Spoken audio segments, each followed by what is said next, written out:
যতগুলি public meeting জনসভায় দেখলাম, তারেক রহমান ইতিমধ্যেই বাংলাদেশের মানুষের হৃদয়ের প্রধানমন্ত্রী হয়ে গিয়েছে ইনশাআল্লাহ। এই হৃদয়ের প্রধানমন্ত্রীকে ভোলাবাসীর তরফ থেকে সবার আগে একটা দাবি জানিয়ে চাই, আমাদের হৃদয়ের প্রধানমন্ত্রী, আগামীর বাংলাদেশের প্রধানমন্ত্রী, আপনি আমাদের ভোলা বরিশাল সেতু করে দেবেন ইনশাআল্লাহ। এই ভোলাকে ইন্ডাস্ট্রিয়ালাইজেশন করতে হবে। এই ভোলায় যত বক্তব্য আসে খালি বলে ভোলার গ্যাস কিভাবে আনবো, ভোলাকে কি দিব তা কেউ বলে না।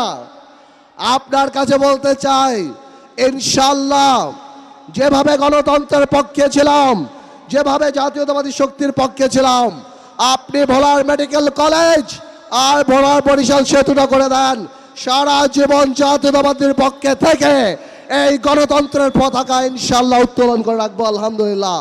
আসসালামু আলাইকুম, সবাই ভালো থাকবেন।